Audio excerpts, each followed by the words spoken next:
Hey guys, believe it or not, we're actually getting pretty close to finishing this audiobook. See if you have any suggestions on what you would like me to read next. Just tell me in the comments and I'll get back to you and tell you what I think. Thank you. Chapter 21, Back to the Mountain. They were about 3/4 of the way to the old quarry when Daniel began to wonder which would turn out to be more dangerous, facing the shroud in its lair or simply getting there. None of them really knew what to expect when they finally faced the shroud as a group. Despite Clay's cocky bravado, he'd been loudly listing the many forms of violence he planned on using against the villain. Daniel knew that it promised to be a terrible fight. But as it turned out, biking along the side of the road in the middle of the night had its dangers too. Though traffic was scarce along the old Route 20, there was still the occasional logging truck or pickup. With each approaching car, the glow of distant headlights would send the kids scrambling for the trees, ditching their bikes and jumping for cover in the thick brush, or, as often as not, thorny brambles. Daniel feared that they'd landed in a patch of poison ivy at least once. Still, despite the occasional panicked retreat, they were making good time. They had a few flashlights between them, which they used to light their way. And though Clay's bragging was an annoyance, it did keep them from dwelling on their fears. For that reason alone, Clay was proving to be a valuable ally. He was so irritating that everyone forgot to be afraid. Mostly forgot, anyway. Daniel knew that in the back of each kid's mind, there was a voice whispering that some of them might not make it back tonight. Daniel knew this because the voice was practically screaming in his own head. Plunkett's plans for the children were still a mystery, but it was clear that for some reason he hungered for their powers. His motives concerning Daniel were less clear, and now that Daniel knew the truth, he was a threat to the old man. Just how far was Plunkett willing to go to eliminate threats? "Then I'll grab a tire iron and wrap it around his scrawny little neck," Clay was saying when Daniel started listening again. "Really?" asked Rowan. "And I suppose you thought to bring along a tire iron for this very purpose." "You know, I could always use a little Buddha kid instead," said Clay. "Hindu, Clay. If you're going to use my religion as a derogative, at least get it right." "Deroga what?" puffed Bud from several feet away. The plump Bud had trouble keeping up with the other kids, for which they were very grateful. Daniel listened to the banter between Rowan and Clay for a little longer, then stepped up his pedaling and pulled ahead. Molly was leading the pack. Her bike was apparently in police custody, so she had to borrow one from Louisa. It was bright pink, with white pom-poms that dangled from the handlebars. Very un-Molly. "Hey," he said, catching up to her. "Hey," she replied. One look at her face, and Daniel could see that she was barely paying attention to the road. Molly's attention was focused on the stars. "You know," she said, "I could be there right now.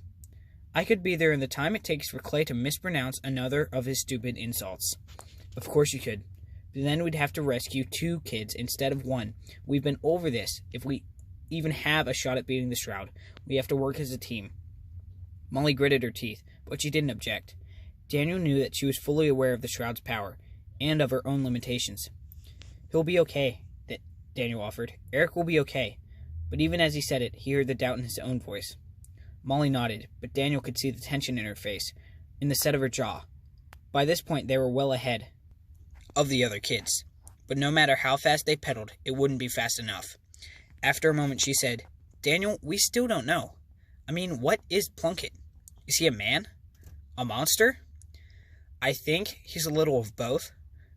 I don't know how he got the way he is, but I'm willing to bet that it had something to do with the St. Albans fire." "You're talking about that old newspaper clipping you found?" "Yeah. Plunkett was one of the orphans that Noble saved that night, and the orphanage burned down the same night. Some kind of comet appeared in the sky." "A comet? Do you think that it has something to do with all of this?" "Yeah, well, I just have this feeling. I have this sense that the 2 things are wound up with Plunkett in all this, and I intend to find out." Molly was quiet for a moment, then, "Daniel, you said this was in your Graham's scrapbook?" "Yeah. So she was a survivor of this fire, along with Jonathan Noble and Herman Plunkett?" Daniel gave Molly a hard stare.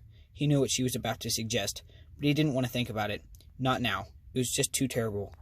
"Daniel," Molly pressed on, "we can assume now that Plunkett was lying, and there have been supers for years, for generations. What if it all goes back to the fire, like you think? What if those kids, along with Johnny, were the first generation of supers? What if your Graham was a super?" If Molly was right, then Plunkett had stolen his Graham's powers. The same way he'd stolen Simon's, Michael's, he'd stolen a lifetime of miracles. She never really talked about her life as a kid, he answered. If you're right, then Plunkett didn't just steal her powers. He stole her childhood.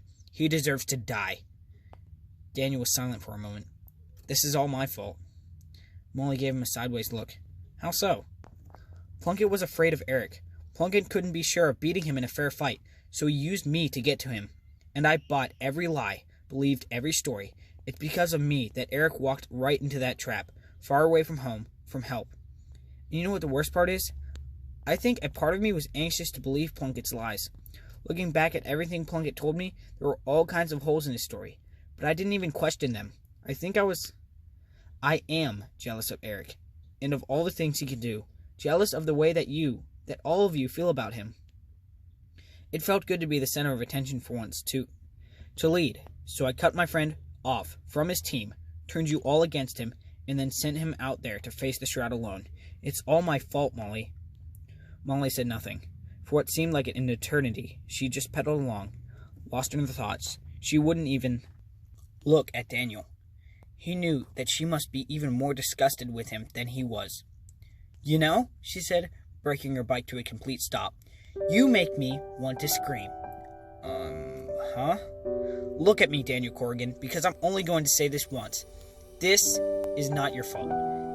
All of this, is the fault of Herman Plunkett, or the Shroud, or whatever he wants you to be, whatever he wants to be called. He fooled you. He fooled all of us. For years, he's been fooling us. You say that you're jealous of Eric? Well, join the club. You don't think Rowan would rather pick up a car or fly instead of listening to bugs digging all day? You think I wouldn't give anything to be strong enough to punch stupid Clay Cudgeon in the face next time he mouths off to me? We are all jealous of Eric, but we all love him too. And I know the same goes for you. Tell me that your heart didn't break when you thought he was the Shroud. And tell me that finding out that you were wrong doesn't feel just a little good. Molly put her hand on Daniel's arm and looked him in the eyes. You've just been through a terrible experience, Daniel. Losing your grandmother. It's something that I can't imagine going through. It's got to be so bad to feel so powerless. Molly smiled. Yeah, but you're not. You're smart and you're brave. You didn't give up on Simon, and I know you won't give up on Eric. He's your friend, and he needs you. We all need you. Molly leaned close to Daniel, so close that he could feel her breath on his cheek. Her face was only inches away from his. But if you don't stop feeling sorry for yourself, I am going to punch you in the nose, she said, and Daniel could see that she meant it. Hey, Daniel, interrupted a voice behind him. Did you see that shooting star? Huh? Daniel turned to see Louisa pedaling hard to catch up. Rose clung tightly behind her, and the rest of the gang followed. Oh, hi, Louisa. No, I didn't see anything. Why are we stopped? Asked Rowan. Something wrong? No, answered Daniel, red-faced. Just waiting for you to catch up. Daniel, continued Louisa, you should have seen it. It was directly in front of us, a flash in the sky. There it is again! Daniel looked up to where Louisa pointed, and this time he did see something. It was like a streak of fire, but it was traveling low, far lower than a comet or shooting star should be, and it was coming toward them. Whoa, cooed Rose. Pretty. Everyone off the road, Daniel shouted. Find cover! But it was too late. No sooner had the words left his mouth than Daniel found himself flying off his bike, blinded by a thick cloud of dirt and debris. Something had struck the ground very near them, and that something was laughing. Daniel recognized the voice, a deep, hoarse whisper. He tried to call out to his friends, to warn them, or to make sure that they were okay, but his mouth was full of sand, and his ears were ringing from the impact.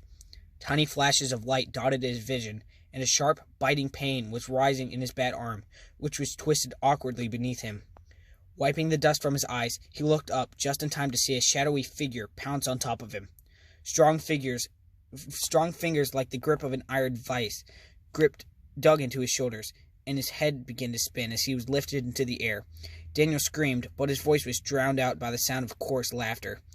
The last thing he saw before losing consciousness was the ground disappearing beneath him, littered with the bodies of his friends.